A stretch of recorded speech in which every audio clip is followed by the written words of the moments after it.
কলিয়াপাৰাৰ চুলুঙত নগাঁও জিলা Koch Rajbongshi cultural society আৰু চুলুং আঞ্চলিকৰ উদ্যোগত 10-দিনীয়া সাংস্কৃতিক কৰ্মশালাৰ সফল সামৰণি। যোৱা 5 জুলাইৰ পৰা আৰম্ভ হোৱা সাংস্কৃতিক কৰ্মশালাত 30গৰাকী শিক্ষাৰ্থীয়ে অংশগ্ৰহণ কৰি কোচ ৰাজবংশী জনগোষ্ঠীৰ সমৃদ্ধ কলা সংস্কৃতিৰ বিভিন্ন দিশৰ প্ৰশিক্ষণ লাভ কৰে।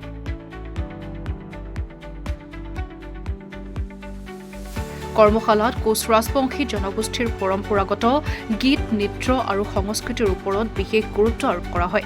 বিশেষকৈ কুশান নৃত্য, গোৱালিনী নৃত্য, হুদুম নৃত্য, কাৰ্তিকা নৃত্য আৰু বাঘ নৃত্যৰ প্ৰশিক্ষণ প্ৰদান কৰা হয়। ইয়াৰ ভিতৰত কুশান নৃত্যক অধিক প্ৰাধান্য দিয়া হয়।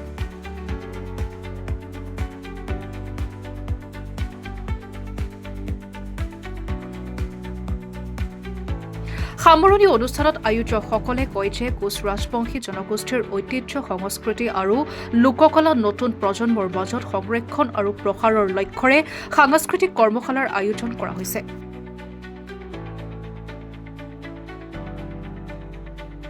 আগন্তুক দিনত কলিয়াবৰ জিলাৰ অন্তৰ্গত প্ৰতিটো আঞ্চলিক পৰ্যায়তো এনে সাংস্কৃতিক কৰ্মশালাৰ আয়োজন কৰা হ'ব বুলিও তেওঁলোকে মন্তব্য কৰে। এই কৰ্মশালাৰ ফলত সামৰণিত অংশগ্ৰহণকাৰী আৰু স্থানীয় ৰাইজৰ মাজত উৎসাহ উদ্দীপনাৰ পৰিৱেশে বিৰাজ কৰে।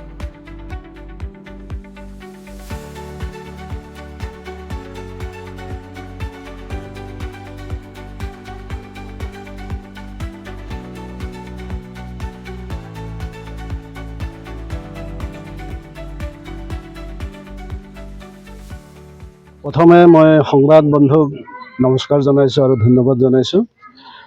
তো আজি যি আমাৰ চুলুং আঞ্চলিকে যি 10-দিনীয়া কৰ্মশালা কৰিলে আমাৰ কোচ ৰাজবংশীৰ যিটো কলা কৃষ্টি নৃত্য, তেওঁলোকক মই অশেষ ধন্যবাদ জনাইছোঁ। আৰু বেছিকৈ মই ধন্যবাদ জনাব বিচাৰিছোঁ আমাৰ নগাঁও জিলাৰ কালচাৰেল ছ'চাইটিৰ সভাপতি ভাস্কৰ বৰ্মন ডাঙৰীয়া। তেখেতে এই জাতিটোৰ কাৰণে, কালচাৰৰ কাৰণে অশেষ কষ্ট কৰি আছে। লগতে আমাৰ নগাঁও ডিষ্ট্ৰিক্টৰ কালচাৰেল ছ'চাইটিৰ সম্পাদক দুজনো আছে, ৰাকেশ সিংহ, মণ্টু বৰ্মন, তেখেতসকলকো মই ধন্যবাদ জনাইছোঁ। এইপিনে সুশীল বৰ্মন আছে উপসভাপতি, তেখেতকো ধন্যবাদ জনাইছোঁ। এখেতসকলৰ সহযোগিতাতেই আজি এই 10-দিনীয়া যিটো আপোনাৰ নৃত্য কৰ্মশালা হৈ গ'ল, বৰ ধুনীয়াকৈ হৈ গ'ল। তেখেতসকলক বহুত অশেষ ধন্যবাদ জনাইছোঁ।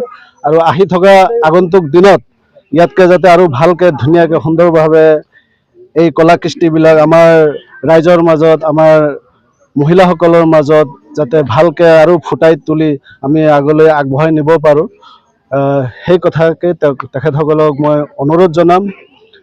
ইমানেই মই ক'ব। হয়, উপস্থিত যিসকল আমাৰ ৰাইজে ইয়াত সমৰ্থক, তেখেতসকলে নিশ্চয় দিছে বাৰুকৈ। নিদিয়া হ'লে আজি আমাৰ এই 20-25 গৰাকী আমাৰ যিসকল শিক্ষাৰ্থী, আমাৰ নৃত্যশিল্পী আছে, তেখেতসকলে ইয়াত যোগদান কৰিছে। তেখেতসকলৰ ভৱিষ্যত উজ্জ্বল কামনা কৰিলোঁ। আৰু ইয়াৰ মাধ্যমতে আজি আমাৰ কলিয়াবৰৰ চুলুং আঞ্চলিকতেই নহয়, আহি থকা দিনবিলাকতো যাতে তেখেতসকলে আমাৰ জিলা ভিত্তিত, ৰাজ্যিক ভিত্তিত তেওঁলোকৰ নৃত্য প্ৰদৰ্শন কৰি যাতে বিশ্ব দৰবাৰতো যাতে তেখেতসকলে ভাল এটা স্থান পাবলৈ সক্ষম হয়, ইয়াকে মই তেখেতসকলক অনুৰোধ ৰাখিছোঁ।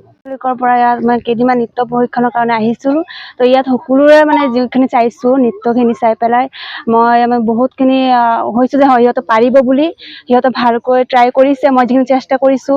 মোৰ এজন প্ৰশিক্ষক হিচাপে আনিবৰ কাৰণে সকলোকে ধন্যবাদ জনাইছোঁ, ইয়াৰ সভাপতি সম্পাদকসকলক, যে প্ৰশিক্ষণ হিচাপে মোক লৈ আহিছে। তো বহুত কৰিছোঁ। 10 দিনৰ মূৰত আজি লাষ্ট দিন হয়, অন্তিম দিন হয়। অন্তিম দিনত মই নিজৰ নৃত্য আছে, ৰাজবংশী নৃত্যটো, সেইটো মই চাইছোঁ যে সকলোৱে যাতে আৰু আগবাঢ়ি যাব পাৰে, আমাৰ নৃত্যটো যাতে ভালকৈ প্ৰদৰ্শন কৰিব পাৰে, সকলোৱে যাতে এইটো পাৰে, যে নিজৰ জাতিটো আগবঢ়াবৰ কাৰণে নৃত্যটো আমাৰ প্ৰধান দৰকাৰ। সেইটো কাৰণে আমাৰ এইটো এটা ৱৰ্কশ্বপ দিয়া হৈছিল। ইয়াতে সকলোৱে বহুত ট্ৰাই কৰিছে। ইয়াৰ শিকোৱা হৈছিলে কুশান নৃত্য শিকোৱা হৈছিলে, কাৰ্তিকী হৈছিলে, হুদুম হৈছিলে, গোৱালনী হৈছিলে, এইখিনি হৈছিলে আমাৰ। শিক্ষাৰ্থীয়ে মোটামুটি ইয়াত 25-ৰ পৰা 30লৈকে কৰিছে সকলোৱে।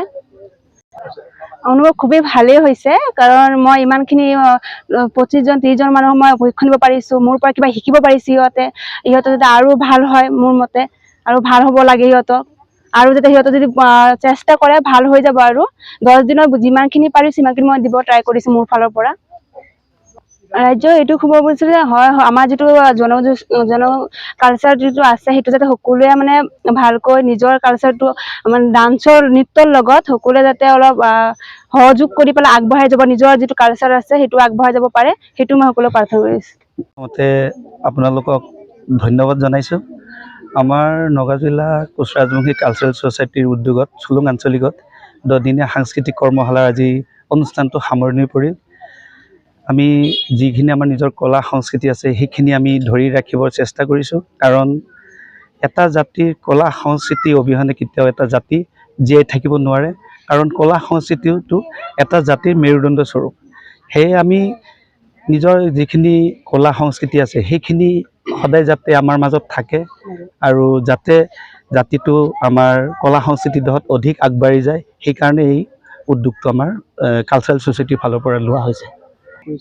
ইয়াতে প্ৰায় 25-ৰ পৰা 30জনী শিক্ষাৰ্থী অংশগ্ৰহণ কৰিছিলে আৰু অনাগত দিনত আৰু বাঢ়ি যাব। আমাৰ ইয়াতে এনে চুলুং আঞ্চলিকৰ আছে আৰু অন্যান্য আঞ্চলিকৰ পৰা আহিছে, কিন্তু এইটো আমি আঞ্চলিক ভিত্তিত কৰিছোঁ যিহেতু, সেইটো কাৰণে আঞ্চলিকৰ মানুহ বেছি আছে। আৰু ধৰক অক্টোবৰ মাহত আপোনাৰ জিলা ভিত্তিত কৰ্মশালা দিম বুলি আমি ভাবিছোঁ, যদি ৰাইজে সহযোগ কৰে।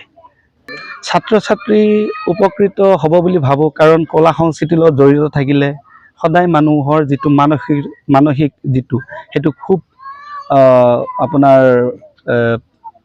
এটা মানে পৰিষ্কাৰ থাকে বুলি ভাবোঁ মই, খুব ধুনীয়া থাকে, যিটো আমাৰ মেণ্টেলিটি যিটো প্ৰেছাৰটো নাথাকে বুলি ভাবোঁ, কাৰণ নৃত্য গীত বাজনা সেইবিলাক মানুহৰ মন সদায় প্ৰফুল্ল কৰি ৰাখে।